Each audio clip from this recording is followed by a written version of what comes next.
바이낸스에서 엑시인피니티 해킹 자금 일부를 회수했대요. 이게 좀 중요한 거예요. 엑시인피니티에게 관심을 갖고 도왔다라는 거.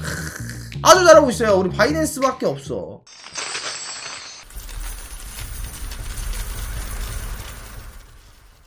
자, 4월 25일 기준으로 뉴스 시황 분석과 정리 시작하도록 하겠습니다. 자, 첫 번째 내용입니다. 비트가 점점 나락을 가고 있고 금리 인상과 FOMC 그리고 긴축 정책을 통해 나스닥도 바닥을 내려치는 상황에서 알트코인은 점점 밑으로 내려가는 상황이 오고 있어요. 사람들이 생각을 하죠. 왜 알트코인 시즌이 오는 것인가? 이런 것에 대해서 제가 정리를 해서 말씀드리려고 이렇게 준비를 했는데, 비트코인에서 알트코인으로의 자금 이동, 비트코인이 가격이 많이 상승한 이후에 횡보하는 경향이 있어요. 이때 더 높은 수익률을 추구하는 투자자들은 비트코인을 팔아서 다른 코인을 매수합니다. 그러니까 이제 이 전략이 알트코인 시즌을 이끌 수 있는 포인트가 될 수 있다라는 거죠. 자, 그리고 알트코인과 관련된 메타콩즈를 말씀드렸던 NFT, 올해의 디파이의 해라고도 볼 수 있다 라는 얘기가 지금 나오고 있는 거죠. 근데 결국에 알트코인 시즌이 갈라 그래도 비트가 회복을 해야 됩니다. 그거는 팩트예요, 여러분들. 비트가 우상향이 나오고 그 다음 횡보를 해야 여기서 알트 매집 구간이 나오는 거예요. 그거를 여러분들이 파악하셔야 된다는 겁니다. 자, 그리고 알트코인 시즌이요, 예측할 수 있는 방법인데, 강세장이 때의 알트코인도 좋은 성적을 마무리하죠. 당연히 이건 당연한 겁니다. 여러분들 다 알고 있는 사실이에요. 알트코인도 비트가 강세장일 때는 항상 좋은 성과가 나와요. 예를 들어서 비트가 올라가고 있지만 알트가 예를 들어서 여기서 횡보 구간을 계속합니다. 그러면 어떤 느낌을 가져갈 수 있죠? 야, 얘는 올라갈 도약의 준비가 되어 있다. 언제 쏠지 모른다. 이게 나중에는 갑자기 어느 정도 세력들이 매수 준비를 하면서 여기서부터 갑자기 상승세를 쭉 올라가는 경우가 있죠. 이러면서 뽕맛을 경험한 경우가 있고, 도지코인의 칠리지나 옛날부터 많았죠. 그리고 시가총액이 큰 알트코인의 가격이 오르기 시작할 때, 그리고 새로운 블록체인 트렌드가 있을 때, 그리고 최근 들어서는 뭐 이제 암호화폐에서 보안 관련돼서도 코인이 많이 올랐었잖아요. 그런 것처럼. 그리고 가스 관련해서도 사실 뭐 그게 비트와 그게 의미가 있을지 몰라요. 그러나 그런 것들이 있다라는 거. 그리고 예나 지금이나 항상 중요한 거는 NFT, 가상현실 세계, 대체 불가능의 코인. 자, 다음 내용입니다. 비트코인 검색 지표 하락이에요. 대중 관심이 많이 줄어들었다. 왜냐면 업비트만 보셔도 그럴 수밖에 없었던 게, 트래블로 관련해서 해외 거래소로 입출금이 되지 않았어요. 해봐야 바이낸스와 바이비트 두 개가 됐고, 불법 자금이 유통이 됐었어야 돼요. 그 유통이 많이 막혔잖아. 다 막힌 거잖아요. 우리는 사실 그 유통이 중요하지 않지만, 불법 자금들을 들어와서 세탁하는 사람들이든 가족한테 뭐 이제 증여 뭐 이제 그런 것들 뭐 많잖아요. 그런 돈들이 이제는 조금 조심해야 되는 상황이 오니까 사람들이 사리고 있는 거잖아요. 그러다 보니까 국내 거래소조차도 정말 거래량이 많이 줄었죠. 그러면서 관심도가 하락하는 추세가 아니라 기존의 가격대로 돌아갔다가 맞죠. 사실은 이제는 다시 개미들이 들어오는 타이밍이 와야 된다는 거예요. 그래서 제가 여러분한테 분명 말씀드리지만 제일 중요한 부분입니다. 수요와 공급. 자, 미 SEC에서 비트와이즈 비트코인 ETF 판단 연기가 됐다라는 내용인데요. SEC 증권거래위원회에는 22일 미국 암호화폐 투자기업 비트와이즈가 신청한 비트코인 ETF에 대해 여부 판단을 연기했다고 발표했어요. 판단을 7월 1일로 마지막 연기를 하겠다.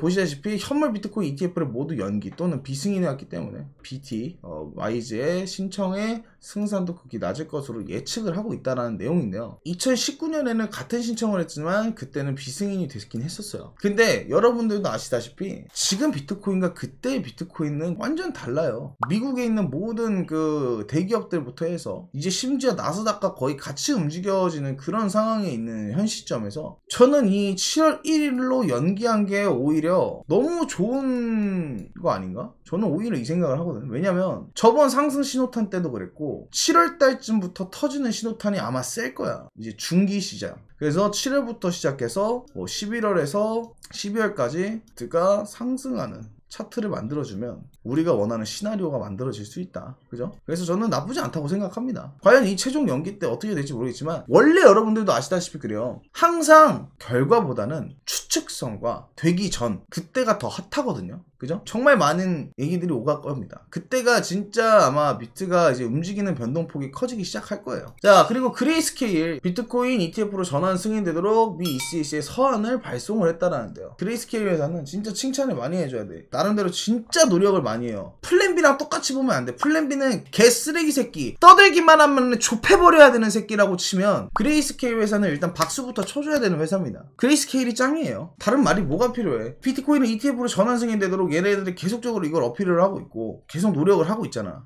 그냥 막 뭐 플랜 B처럼 fuck 비트코인 뭐 비트코인 100비트 뭐 이런 거 추측성 난무한 그런 개 잡것이랑은 비교를 할 수가 없는, 플랜 B가 그렇게 떠들어줘서 그때마다 쇼 잡아서 돈 버신 분들도 있으실 텐데 저는 플랜 B 때문에 돈을 많이 잃었어요. 그래서 제가 플랜 B를 욕할 수밖에 없습니다. 자, 다음 내용이요. 리플 법률 고문, 리플 미 소송 2023년 해결이 이뤄질 것으로 또 기대된다. 이런 추측성 글이 되게 재밌는 거예요. 이렇기 때문에 리플이 또 올라간다. 노력은 무슨 뒷돈 땡겨 먹으려고 아주 이렇게 발악하는 놈들이, 그죠? 얘네들이 왜 못 올라가는데? 올라갈 만하면은 리플이 사고를 치고 있잖아. 리플이 잘 될 만하면은 뒤에서 돈 빼먹고 있는 놈들이 지들이 뭘 해?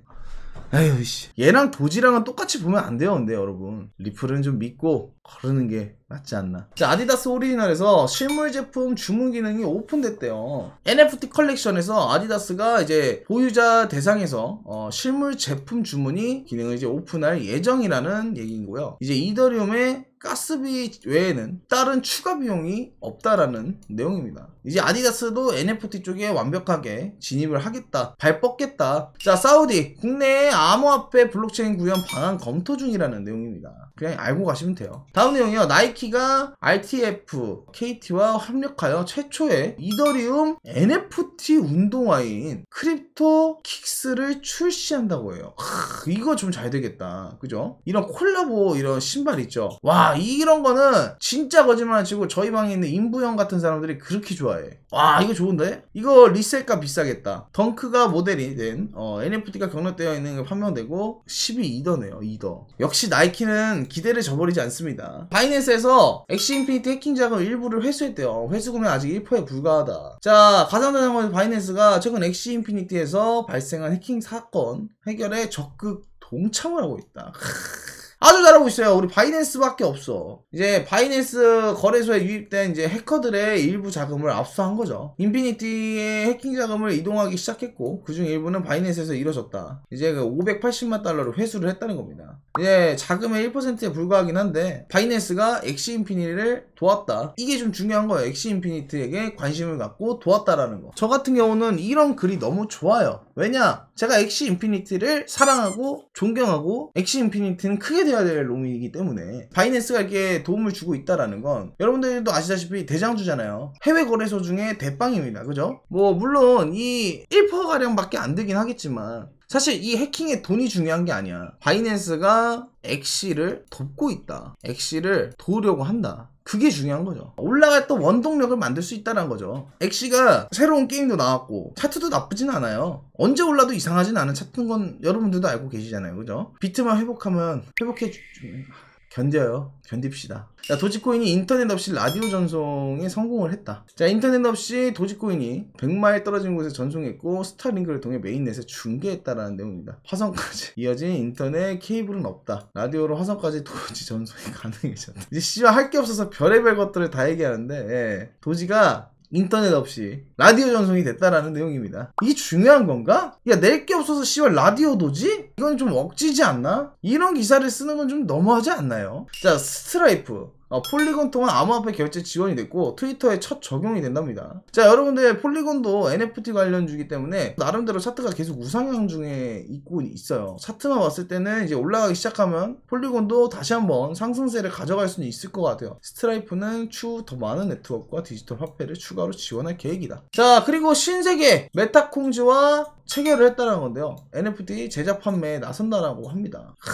자, 여러분들 며칠 전에 내가 얘기했죠. 현대랑 해가지고 메타콩즈가 협력을 한 게 2천만 원 돈 되잖아요. 이더 기준. 사실상 현대보다는 저는 신세계가 조금 더 매력적이지 않나. 트렌드 민감한 MZ 세대의 고객들을 공략한다는 계획이고요. 대기업 최초로 신세계 자체 캐릭터를 이용한 PFP NFT로 한다고 하니까요. 이 부분에 대해서 관심 있으신 분들은 좀 검색을 해보셔서 언제 민팅가가 나오는지 그런 것들 좀 확인해 보시고 준비를 하시는 시간을 가져보시는 거 좋을 것 같습니다. 신세계와 메타콩즈 생각보다 괜찮을 수 있습니다. 자, 마지막 내용입니다. 이제 보시다시피 iOST에서 ERC20에 대한 유동성을 확보하기 위해 스테이킹 풀과 알고리즘 스테이블 코인을 출시할 것이라는 내용이에요. 자, 이것을 마지막으로 시황을 여기서 마무리 짓도록 하겠습니다.